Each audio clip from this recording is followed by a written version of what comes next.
Radio J. Jusqu'à 22h, c'est Classico. Tête de Kylian Mbappé. Steve Nadjar. Bonsoir à tous, merci de nous retrouver pour ce nouveau numéro de Classico. Au menu cette semaine, le beau week-end de l'OM, vainqueur des Stéphanois hier soir. Roberto De Zerbi a-t-il enfin trouvé la clé? Ce sera le premier dossier de l'émission.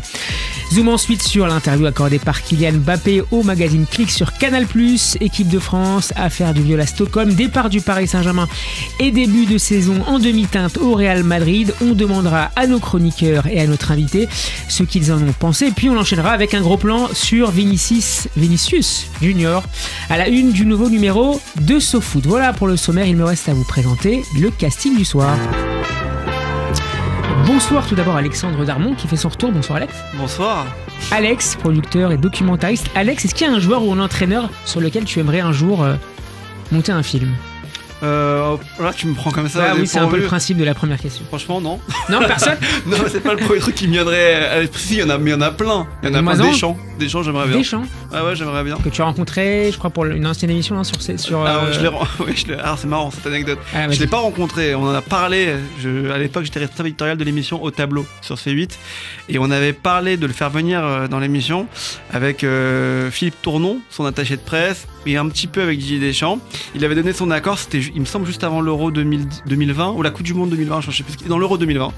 Et il avait donné son accord et il a annulé sa venue, je sais pas, 2 semaines avant l'émission, parce qu'on avait reçu Jamel Debbouze qui avait parlé de Karim Benzema en disant que le sélectionneur lui faisait pas confiance et tout. Il avait dit qu'on n'avait pas réussi à tenir Jamel Debbouze pour qu'il dise ça et tout. C'est un petit scoop que je te donne. Ah, c'est magnifique. Je savais moi, mais enfin, pour les auditeurs, tu m'avais dit, tu me parles parfois. Et donc voilà, mais bon, et d'ailleurs il s'en est voulu un petit peu derrière. Je pense, et donc du coup le documentaire sur Deschamps, c'est pour montrer que finalement. Pour montrer que je peux l'avoir.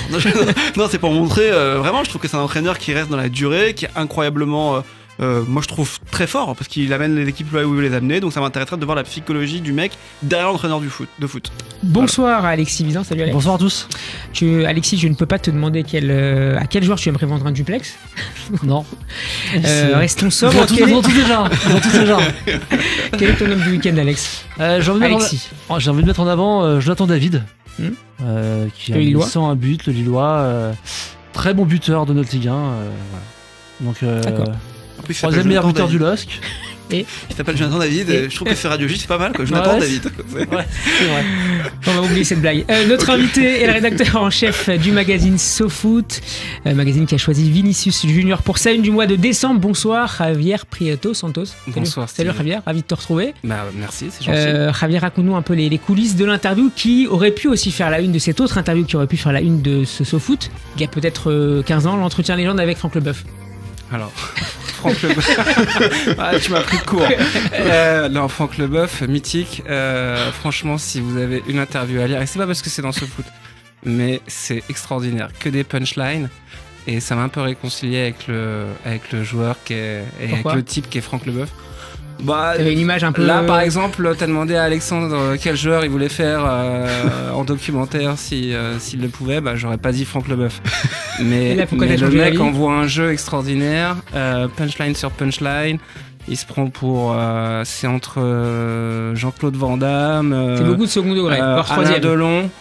Je suis pas sûr, c'est ça tout le sel de l'interview en fait. Je suis pas sûr qu'il soit second ou troisième degré, mais il a un peu d'humour, il a beaucoup d'humour et je vous conseille cette interview. Franck Leboeuf dit comme ça, c'est pas sexy, mais franchement l'interview elle est monstrueuse. Donc c'est à lire aussi donc dans le nouveau numéro de SoFoot. Classico à suivre sur radioj.fr et en vidéo sur YouTube, X et Facebook. C'est Benjamin qui est aux manettes ce soir. Classico saison 5 épisode 128, c'est parti. Radio J. Radio J. Jusqu'à 22h, c'est Classico. Radio J. Steve Nadjar. On s'installe d'abord dans le sud après la victoire assez facile des Olympiens hier soir dans le Forest, 2-0 pour l'OM face à Saint-Etienne. L'OM est désormais deuxième du classement à 5 points du Paris Saint-Germain, premier tour de table. Messieurs, en commençant par Javier Prieto Santos. Javier, est-ce que c'est une position méritée pour le club phocéen? Ouais, c'est bien été. Et je trouve qu'après un passage à vide où on a entendu tout et n'importe quoi sur De Zerbi en disant que c'était une pipe, que c'était pas un grand coach, que c'était pas je sais pas quoi. Moi, je trouve qu'ils sont plutôt à leur place. Ils devraient être mieux, mais il y a un léger mieux dans leur football. Je trouve que Rabiot est de mieux en mieux, et je trouve surtout que Neil Maupay apporte beaucoup à cette équipe. Avant, en début de saison, il y avait Wai qui n'a pas pris la mesure de l'OM, tout comme il n'a pas pris la mesure du football professionnel, je trouve. Et qui s'est fait sécher à plusieurs reprises depuis le début de la saison par son coach. Mais logiquement, et Neil Maupay... C'est une erreur de recrutement il a peut-être un peu tôt pour le dire. À ce prix-là, on peut dire que c'est une erreur de recrutement. Après, c'est une target, il a du potentiel, mais à un moment donné, moi aussi j'ai du potentiel. Et tu vas en parler. Il faut le montrer, le potentiel. Et là, Wai, il est très décevant. Il avait été aussi à Lens.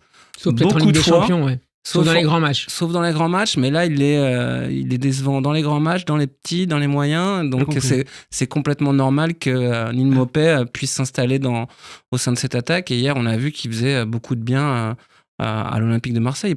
Sa palette est beaucoup plus large que celle de Wai. Et puis, j'ai l'impression les connexions se font plus naturellement avec Greenwood, avec Rabiot. Il a aussi cette grinta qui lui fait ressembler finalement au club pour lequel il joue. Exactement. C'est quelqu'un, je trouve, qui est... OM compatible et qui met du liant dans cette équipe qui en avait, je trouve, parfois besoin. Donc, Alex Roberto De Zerbi, c'est logique qu'il l'aligne. Non, bah oui, ils sont à leur place. Après, on va parler de la Ligue 1 en général. Je sais pas si c'est un super championnat cette année, mais ça, on en verra peut-être dans une deuxième partie. Mais l'OM, oui, ils sont à leur place. Je trouve qu'ils jouent de mieux en mieux cette saison. Après, je me méfie toujours de l'équipe de l'Olympique de Marseille parce que bon, là, ça fait 3 matchs. 3 belles victoires, si ce n'est que hier, honnêtement, le match, vous l'avez vu, tout le monde l'a regardé. Ouais, c'était pas le match contre Lens ou Monaco. Voilà, c'était pas un match incroyable, il n'y avait pas une équipe incroyable devant eux non plus. Non, mais l'occasion le but de Rabiot, l'action, la construction. Et même Balerdi, moi, franchement, je me suis hier. Balerdi, il a 160 ballons, Balerdi hier. Je trouve que Balerdi représente typiquement l'équipe de l'Olympique de Marseille. C'est-à-dire qu'il peut faire des matchs incroyables, comme hier soir, et de top niveau, de niveau international, et il peut te faire des trucs des fois contre le PSG il y a quelques semaines où tu te dis en fait c'est le métronome de l'équipe et il est en défense. Voilà, c'est quand il est bien, l'équipe va être bien. Quand il va être un peu en dessous, l'équipe va être carrément en dessous. Et après, voilà. tu te rends compte qu'il est carrément en dessous quand le niveau s'élève. Balerdi. Contre Monaco, il a fait un bon match. Oui, non, mais Monaco, il fait un match. Et encore, contre Monaco, Marseille gagne et c'est pas immérité, mais s'il y avait match nul, t'aurais pas non plus sauté au plafond en disant que c'était un vol. Mais ceci dit, ça montre qu'ils sont dans une bonne phase. Le match Saint-Etienne est tellement faible cette saison que c'est dur de le juger, quoi. Donc, c'est dur de juger. C'est-à-dire qu'en fait, je trouve toujours quand un grand club comme Marseille, entre guillemets, qui doit jouer à la Ligue des Champions, se rend ce match facile, c'est toujours bien. Ça montre que ça vit bien parce que ça peut être des matchs pièges, surtout à Saint-Etienne. C'était pas si évident il y a quelques semaines encore. Surtout avec l'historique entre les deux clubs, tu pouvais penser que c'était d'aller monter son niveau de jeu. Et donc, en fait, quelque part aussi, Marseille s'est rendu le match facile. Mais bon, aussi Saint-Etienne, cette saison, quand tu regardes leur match, c'est quand même très dur. C'est déjà une victoire pour Marseille qui est un score avantageux pour eux. Hier, ça a été un match simple. Marseille, c'est un volcan. Voilà, non, mais qu'on dise que le match est facile, de dire ça. Mais il se passe toujours quelque chose. À l'extérieur, par ailleurs, qui est aussi un paramètre à prendre en compte. Contre Saint-Etienne, qui était, à un moment donné, il y avait une très très grosse rivalité, peut-être moins aujourd'hui, mais entre Marseille et Saint-Etienne, il y avait une grosse rivalité. Bien sûr. Il y avait un peu cette histoire d'hégémonie. Bon, alors aujourd'hui, les Verts sont complètement à la ramasse, donc c'est terminé. Mais je trouve que c'est pas anodin, ces 3 victoires et cette petite embellie. Encore une fois, Roberto De Zerbi, il vient de Brighton. Le mec, il a ni presse, ni supporters, ni fous qui viennent lui casser les pieds tous les 4 matins. Ici, il arrive en France, un peu comme Ancelotti, si vous vous souvenez bien. Mais qu'est-ce qu'il fout ? Il sait rien, mais il est nul. C'est ça qui a gagné 12 Ligues des Champions au Milan AC. Et Roberto De Zerbi, on a l'impression que c'est le pimpin de l'histoire. Franchement, c'est limite un privilège qu'ils soient en Ligue 1 et on s'en rend pas compte. Et aujourd'hui, ces choix, ils ont, jusque là, il y a 3 journées, ils étaient complètement discutés. J'avais l'impression qu'on parlait de Patrice Garande, quoi. Roberto De Zerbi. Patrice Garande, qui était un très grand entraîneur. C'était pas un peu justifié pour le coup. Il jouait mal, ne gagnait pas assez rarement à domicile. C'est pas. Moi, je trouvais pas que ce soit. Oui, justifié sans doute parce que les résultats étaient pas là. Mais tout comme on défend Luis Enrique au PSG en disant oui, il y a un projet, oui, il y a des trucs qui doivent se mettre en place, oui, il y a des automatismes. Là, c'est toute l'équipe, quasiment, ou la moitié de l'équipe ou des cadres qui ont changé. Au-delà du niveau de jeu, c'était aussi l'intensité dans les têtes que c'était critiqué sur certains matchs. Et je suis d'accord avec toi qu'on a été encore plus dur, mais parce que les supporters de l'OM sont en droit d'attendre enfin qu'une équipe fonctionne du début à la fin d'une saison. Et là, c'est en train de se passer. Mais les supporters de l'OM, si tu les écoutes, il faut qu'ils soient en finale de Ligue des Champions tous les ans. Bien évidemment, heureusement qu'on les écoute pas. On reviendra dans quelques instants. Entre ce qu'ils pensent, entre ce que l'OM doit être et ce qu'ils pensent qu'il doit être. Je suis d'accord avec toi. Il y a 3 océans en fait, les gars. Le vrai, c'est que De Zerbi, on l'a fait monter très haut par rapport à toute tout ce qu'il y a autour de lui, toute la renommée, alors qu'en fait, il a quand même pas fait de club aussi fort que l'OM, donc forcément pour lui, il y a aussi un temps d'adaptation. Ce que tu disais par rapport à Brighton, où il n'y a pas de public, il n'y a rien, enfin, pas de public. Il n'y a pas toute la pression qu'il y a autour de Marseille. Il n'y a pas d'histoire. Voilà, il n'y a pas d'histoire. Et donc, on l'a monté très haut. Fatalement, après, il y a des critiques parce qu'il n'est pas aussi haut que ce qu'on disait, mais inversement, il n'est pas aussi bas que les critiques qu'il a reçues. C'est un très bon entraîneur pour Marseille. Moi, je suis désolé. De Zerbi au Shakhtar, c'était magnifique. Ce qu'il proposait à Sassuolo, pareil. À Brighton, j'ai souvenir d'une victoire de Brighton à Manchester, mais il les avait déglingués. Mais tu reconnais, Javier, que c'est pas le cas, à part quelques exceptions, c'est pas le cas avec l'OM depuis le début de la saison. Non, mais c'est pas le cas. Il est deuxième de la Ligue 1 quand même. Il est deuxième de la Ligue 1, il a changé toutes les lignes, même le gardien. Ça, il faut le dire aussi. Il a une équipe qui a vraiment beaucoup changé. Il y a une impatience. Rabiot qui est arrivé en retard par rapport au début de la saison et qui est en train de retrouver son niveau de jeu et qui fait énormément de bien au milieu de terrain de l'OM. Il a essayé avec Wai, et tu l'as dit au début, qui n'est pas à la hauteur aujourd'hui. Et là, Neil Maupay prend enfin sa place, qui a un vrai grand attaquant. Luis Enrique qui l'a relancé. Non, c'est vrai qu'il est en train de réussir quelque chose. Maintenant, je dis attention, ça reste l'Olympique de Marseille et toute la pression, tu l'as dit, qui entoure ce club et même dans les têtes, il faudra avoir vraiment à un moment donné. La chance de l'OM cette année, c'est qu'à mon avis, ils jouent pas de Coupe d'Europe. C'est leur chance. C'est-à-dire qu'ils vont avoir un match par semaine, a priori. Ils vont retrouver Saint-Etienne en Coupe de France. Voilà, en Coupe de France. Mais normalement, ils vont avoir un match par semaine. Ils vont avoir le temps de se reposer intellectuellement. C'est leur chance cette année. Et Marseille, c'est toujours comme ça. Quand ils jouent à la Ligue des Champions, ils ont toujours du mal. Et quand ils font le championnat, ils réussissent toujours à jouer. Non, c'est pas vrai. Il y a 2 ans, ils n'avaient pas réussi deux. Enfin, si, alors, à Classico, on ne lit pas seulement SoFoot. On a lu aussi l'équipe ce matin. Et Régis Test l'a écrit dans son édito du jour que, je le cite, De Zerbi a trouvé la clé, notamment en installant un système en 3-4-3, en faisant donc jouer un peu plus haut Rabiot derrière l'attaquant. Est-ce que vous êtes séduit par cette idée de nouveau De Zerbi adapté à la sauce olympienne, Javier? Ou vous n'y croyez pas? Moi, je l'ai cité tout à l'heure, Rabiot, et je trouve que dans ce rôle-là, je le trouve beaucoup plus intéressant que dans une espèce de rôle de 6 qu'il n'apprécie pas. C'est pas une sentinelle, c'est pas N'Golo Kanté, c'est pas quelqu'un qui est capable de changer de rythme. Moi, je trouve qu'il est pas OM compatible. Et là, mais par contre, techniquement, c'est l'un des plus forts de l'équipe. Intrinsèquement, c'est l'un des plus forts de l'équipe. Et il apporte beaucoup plus de liant à l'attaque en étant placé un peu plus haut. Donc à Maupay, je pense que s'il y avait pas Rabiot, Maupay performerait pas autant. Et je pense que Greenwood, on le verrait pas autant, et etc. On va écouter Adrien Rabiot juste après le match au micro de nos confrères de DAZN. Très heureux de cette vie marseillaise, du chemin qu'on est en train de prendre tout le monde. Et puis, faut que ça continue comme ça. Bon, tu vas pouvoir donner des adresses à Paul Pogba quand il va venir jouer à l'Olympique de Marseille, du coup. C'est bon, tu peux lui donner les adresses, les bons restos, les bons endroits. C'est un vrai sujet. Moi, bien sûr, j'aimerais bien jouer avec Paul. On a eu la possibilité de se côtoyer rapidement à la Juve, où on n'a pas trop eu l'opportunité de jouer ensemble parce qu'il y avait pas mal de pépins. Et j'étais très déçu. Mais bien sûr, nous, on l'invite grandement à venir jouer à l'Olympique de Marseille. Javier, Pogba à l'OM, c'est possible? C'est possible. Non. Non. Je vois pas Pogba aller. Le mec revient de l'enfer, il va aller dans un volcan. Ce serait le pire choix de carrière pour lui. Et je lui conseillerais de pas revenir en Ligue 1. S'il va être tranquille et se concentrer sur son football et pas qu'on lui parle de ses affaires extra sportives, de ses frères, de sa mère, de ses kidnappeurs, de sa banlieue, de tous ses problèmes, la meilleure chose qu'il doit faire, c'est de retourner, je sais pas où, à Crystal Palace ou où il veut. Mais revenir en France, c'est souvent très très compliqué pour les joueurs qui sont, surtout pour les Franciliens, qui ont été élevés et qui sont nés. Donc moi, je trouve que ce serait un peu revenir dans un nid de guêpe pour lui. Alexis, sur ce point, cet appel du pied je le vois pas non plus aller à Marseille, et en même temps, quelque part, s'il veut retourner au haut niveau, il est obligé de jouer dans un club assez puissant médiatiquement, donc ça soit en France ou pas d'ailleurs. Tu vois, tu parles de plus médiatique que lui, presque. Oui, quelque part. Non, Crystal Palace, par exemple, bah oui, il va s'enterrer en Angers. Angleterre pour moi. Mais par exemple, ça pourrait être un autre, mais je veux dire, ce type de club comme Crystal Palace, pour moi, il va s'enterrer. Et je pense que. Alors après, je me rends pas compte de sa condition physique, ni à quel point il peut revenir ou pas. On voit toujours, après une si longue absence, c'est très dur de revenir au haut niveau. Mais s'il a cette ambition-là, je sais pas s'il a le temps de repasser par un club middle. Moi, je suis d'accord avec toi. Moi, je suis désolé, Javier, tu es l'invité, mais tu dis n'importe quoi. Il n'y a pas de souci avec ça. Non, mais en vrai, je suis d'accord avec Alexis parce que je me dis qu'il faut qu'il puisse passer par un club.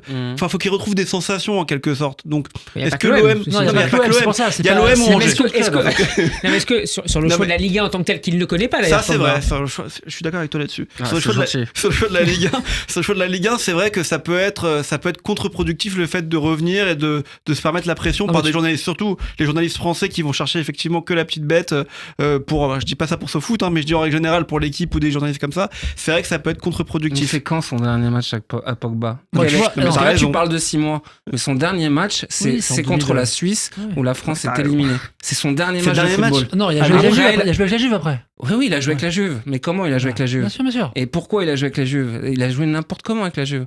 Mais pour moi, aujourd'hui, Pogba, c'est plus un TikToker qu'un milieu de terrain. Donc, aller à Marseille, faire les anges de la télé-réalité dans une ambiance qui peut être volcanique, je suis pas sûr que ce soit la meilleure choix de carrière à faire pour lui. Tu vois, et je pense qu'il faut qu'il se reconcentre. Franchement, qu'il aille pour une fois. Je vais dire n'importe quoi. À Salzbourg ou à Dortmund, une ville pourrie où il va se concentrer que sur le foot et c'est le seul moyen où il va pouvoir récupérer toutes ses sensations parce que ça reste un putain de joueur de foot. Tu penses qu'il peut revenir? Je pense qu'il en a encore. Je pense qu'il peut revenir. Je pense qu'il en a envie. Et je pense qu'il a fait tellement de recours pour revenir. Il a une last dance. Il a une revanche à prendre sur lui-même et sur sa fin de carrière. Il a vu sa fin de carrière lui arriver comme ça. Et sur Wikipédia, ça allait être Paul Pogba a raccroché les crampons parce que dopage, parce que je sais pas quoi. Là aujourd'hui, c'est inespéré pour lui. Il a envie de tout casser et j'espère qu'il va le faire. Après, si c'est à Marseille ou à Dortmund ou pour moi, à tu vois, je ne c'est sais plus où. parlant que. Mais je parlais d'ambition de club. Que ce soit Marseille ou pas Marseille, peu importe. Mais tu vois, des clubs comme Marseille, mais Dortmund, pour moi, ce serait parfait pour lui. Mais aujourd'hui, 6 mois, c'est comme s'il se relevait d'une chaise roulante et vous lui dites vas-y, Paul, performe. À Marseille, c'est vrai qu'ils sont vachement patients. On l'a vu l'année dernière avec Aubameyang. Il s'est fait traiter de chèvre pendant 6 mois et à la fin, on a voulu le retenir. Bon, il est parti, mais il faut des résultats tout de suite. Ouais. Et Paul Pogba, il faut qu'il récupère des sensations. Je pense qu'il faut un club intermédiaire et puis après, si tout se passe bien. Tu le vois en première ligue, plus qu'ailleurs? Moi, je le vois en première ligue ou en Italie ou au Milan ou à l'Inter ou à Naples. Il y a les cannes aujourd'hui pour retrouver la première ligue, par exemple. Paul, en club, il n'a jamais fait des saisons hyper régulières, à part une de la Juve. À la Juve, premier passage à la Juve, si. Mais il n'était pas régulier à tous les matchs. Il était bon dans les gros matchs. Manchester, c'est une erreur. Ça a été un produit marketing et c'est là que ça a commencé à dérailler pour lui. Pour moi, il n'était pas assez régulier. Même à la Juve, dans les très gros matchs, il était très présent. Il avait un impact fort. Il était fort. Mais à part une saison ou deux, il n'a pas montré en club, je parle, la régularité en équipe de France. Moi, je suis très triste quand je parle de Paul Pogba parce que quand on se rappelle le joueur que c'était, pour moi, c'est un peu comme. Vous vous souvenez de Diaby Bien sûr. Qui a signé à l'OM, entre parenthèses. Qui a signé à l'OM. Et ça s'est vachement bien passé. Moi, j'ai vu son premier match avec l'OM. Paul Pogba en 2018 à la Coupe du Monde, c'était exceptionnel. C'était un milieu de terrain extraordinaire, physiquement, techniquement. Il cassait les lignes tout seul. C'est pas anodin que Mbappé parle de Pogba sur les passes en équipe de France. C'est limite s'il avait continué comme ça, s'il avait pas Ballon d'Or, mais en tout cas dans les 10 meilleurs joueurs du monde. Et là, le voir dans cet état-là, franchement, ça me déprime. En attendant éventuellement Paul Pogba à l'OM, c'est Rongier qui a retrouvé sa place de titulaire. Il n'a été que. Mais qui fait du bien aussi, qui fait du bien à Marseille. Beaucoup de bien, de Zerbi n'arrête pas d'en faire l'éloge. Vous partagez son avis? T'as toujours besoin de porteurs d'eau dans un club, et Valentin Rongier, c'est pas un peu plus que ça. Il boit beaucoup. Non, mais c'est caricature, mais c'est des mecs qui sont pas bankable, qui médiatiquement qui valent rien, mais qui sont là, qui avec tous les coachs. Chaque fois, on veut le vendre, on le met sur le banc. Oui, mais parce que ça a besoin de joueurs comme ça. Alexandre, il va pas faire un doc sur Valentin Rongier, je crois. Valentin inattendu, je vais l'appeler. Non, mais moi, je suis pas fan du joueur, mais après, ce qui est vrai, c'est qu'il a un mental d'acier, Fais-toi violence pour... Exactement. C'est qu'il a toujours parlé devant les caméras, il a jamais passé son tour. Voilà, ça, on peut lui reconnaître. Après, sur le terrain, je suis pas fan du joueur. Non, Valentin Rongier, moi, perso, c'est pas Paul Pogba, mais je le trouve très intéressant. Moi aussi. Pour le coup, je trouve... Moi aussi. Tu vas me mettre une patate dans le nez, Alexandre, mais je le trouve sous-coté. Parce qu'à chaque fois qu'il qu'il a été absent, bah ça s'est vu dans le jeu de l'OM. Je trouve que c'est un joueur qui est... Il a payé quand il était capitaine aussi. Il a pris pour tout le monde aussi. Bien sûr, donc il a gardé des traces. Mais c'est quelqu'un qui est courageux. Alors, il a une petite tête de premier de la classe, mais déjà, il est marrant. Nous, SoFoot, on l'a fait en interview. Il est marrant, il est pertinent, il est intelligent. Très malin. Et je trouve que ça se retrouve dans son jeu. Si vous regardez bien ce qu'il fait, souvent il compense les erreurs, les conneries des autres, et il se fait, il se mange des jaunes ou il doit faire des fautes parce que les autres font n'importe quoi. Toi, tu voulais faire un truc sur Deschamps, c'est un Deschamps. Pardon, Alex, toi qui nous quitte dans quelques instants, il faut absolument qu'on parle avec lui et avec